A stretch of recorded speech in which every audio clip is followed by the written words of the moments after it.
All right, guys. So here in the CRV, this is a 2003 Honda CRV.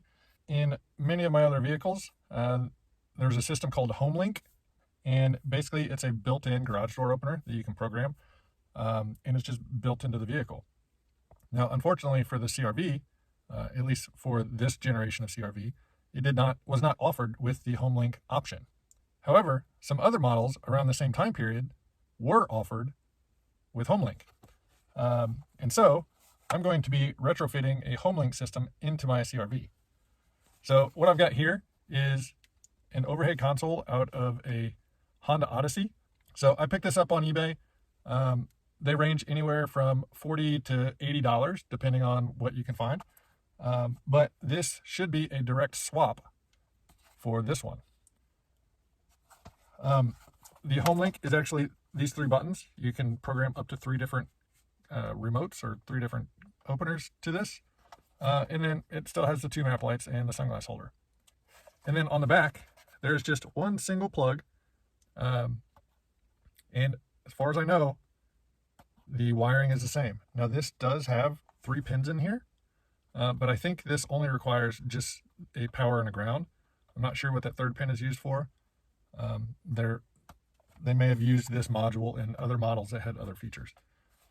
So I'm going to get this one uninstalled and put this one in place, and then show you how to program these so they will open your doors. So this overhead console is held in by 4 screws. So there's 2 under this lens. And so to get this lens out, you just need a thin flat screwdriver. And around here, around the center of the button on this edge, and the center of this button on this edge, you kind of pry out with a flat screwdriver, and then you'll just gently pull that out of the way. So I've just got a small flat screwdriver, and get it up in there and pry that down. Come to this side, get it up, pry that down. The mirror's in the way, and then this just tilts out of the way. And so up in here, there's just 2 Phillips screws, and then if you open the sunglass holder, there's 2 Phillips screws up in there.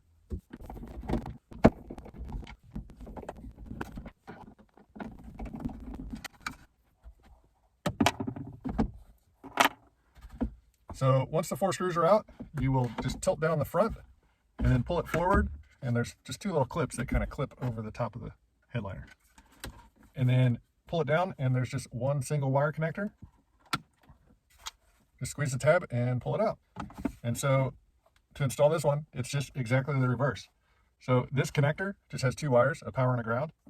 And I'm hoping this will work because the original light only has 2 pins inside that wiring connector, and this one has 3. So let's try it out and see if it works.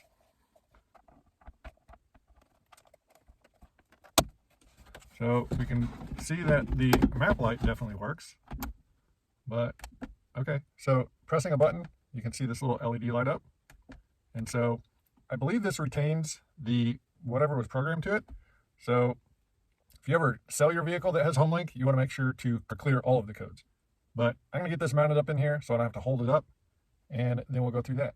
We need to clear out the codes that are in there. And so typically that is done by holding the 2 outside buttons until you get a rapid flash on the LED light. So hold the outside 2, it lights up solid, and then once it starts flashing,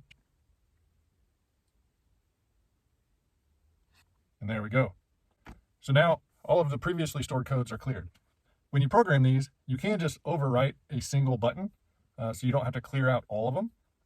But if you sell your vehicle, trade it in, you want to make sure to clear those codes so that someone can't drive back to your house and open your door. Okay, so to program a button, you've got 3 different buttons. You take an original remote, or just a remote that works with your opener, and you're going to press the button on the remote and the button on the Homelink at the same time and hold them until the LED flashes. And that should indicate that that button has been programmed to work as that remote. So let's do it.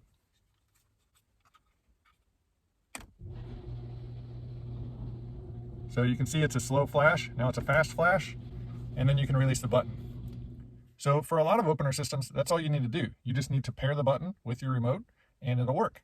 However, if you have a rolling code system on your opener, there's an additional step that you need to do. So once you have your button in the car trained, you'll need to go to your garage door opener and find the Learn button. So if you look at the garage door opener, most of them will have a Learn button. And what you want to do is you want to press that button. The little LED above it should start to flash. And you've got about 30 seconds to get back in your vehicle and hit the button that you trained, and then it should operate your opener.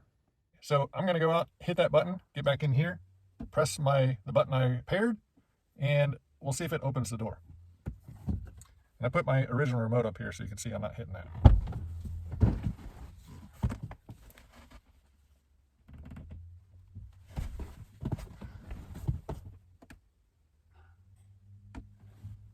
And so it started flashing quick, and then it did one solid blink. My garage door opener, I heard it click, so I think that indicates that it's programmed. So let's try it. There we go. See my shadow moving here because I got more light coming in. And now we'll hit it again. And so this button is successfully programmed. And now I need to go down to my basement garage and program this remote to a different button. So that's going to be it for this one, guys. If you have a second generation Honda CRV and you want to get a built-in garage door opener, you can just pick up a part that you can swap in from a different model. For this particular generation, a 99 to 03 Honda Odyssey or an early 2000s Honda Pilot work. There may be other models that work as well. I don't know, you'd have to do your research on that. But in addition to checking eBay, you may also try a website, car-part.com. It'll allow you to enter your zip code and a year, make, model of vehicle that you're looking for, and it'll show you parts available at junkyard salvage yards in your area or up to a certain number of miles away. And so you can maybe just get one directly from them. In a lot of the bigger cities, there's also junkyards that allow you to go in and pull your own part off of the vehicle. They're often called pick and pulls or pull apart or something like that. So you may look up one of those as well. But if you have any questions or comments, definitely leave them down below. Hit that subscribe button. And until next time, we'll see you later.